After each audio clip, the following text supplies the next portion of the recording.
Hey Naturally Glam fam, it's your girl Jonna. As you can see, this video is going to be focused all on protein. The purpose of protein treatments, when is protein necessary, and what to do if you experience protein overload. So first, let's talk about the purpose of protein treatments. So I have some notes here, so if you see me glancing down, I'm just checking my notes. The purpose of protein treatment is to fill in gaps in the cuticle or shaft of the hair to leave it smoother and shinier. Protein treatments are intended to repair damaged hair, not for use on healthy or minimally damaged hair. Damage to the cuticle of the hair can result from harsh styling, chemical coloring, perming or relaxers, or environmental damage from the sun, chlorine, and salt water. So unlike moisturizing deep conditioners where the moisture evaporates over time, protein treatments bond to the hair. So once the damage is repaired, the treatments may no longer even be needed. So what type of protein treatments are out there? We have gentle protein treatments, and then we have intense protein treatments.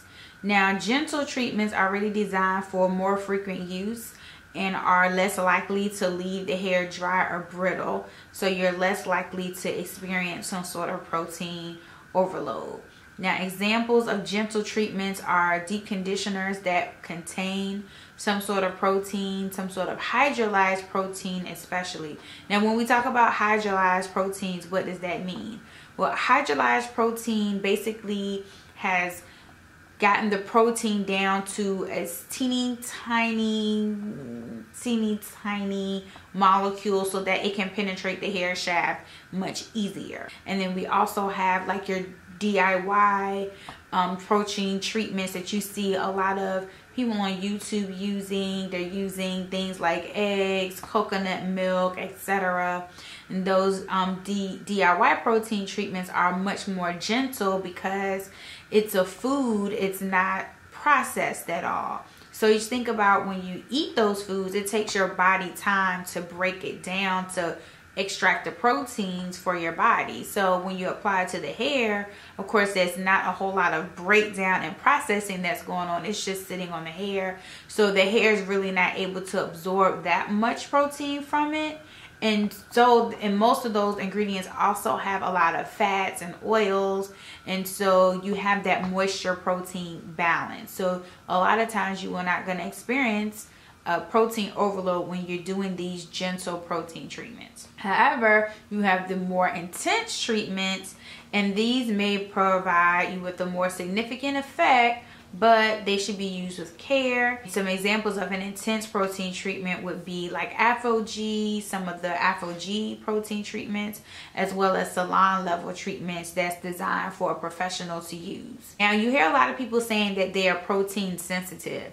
So what's the difference between being protein sensitive and experiencing protein overload? Well, if your hair is just naturally dry or damaged, or if you have low to medium porosity hair, meaning that the cuticle lays very flat to the hair. The lower the porosity, the more the hair cuticle lays flat, and it's more difficult for things to penetrate, including protein. So there are minimal gaps or no gaps in the hair cuticle. So the protein treatment intensifies the feeling of dryness present in the hair. It doesn't necessarily cause dryness, but it does intensify it because there's no significant damage and no gaps in the hair cuticle or hair shaft to fill. So the unused or excess protein, called protein overload, leaves the hair feeling dry, stiff, and brittle. So your hair is not really sensitive to protein.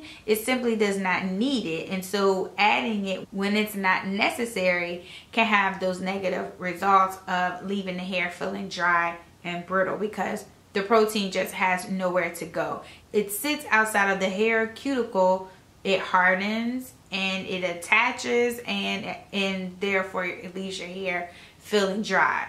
It also can result in more dryness because that protein has now sealed itself around the hair shaft, which already was hard to penetrate. So now it's even more difficult for moisture to penetrate your hair shaft.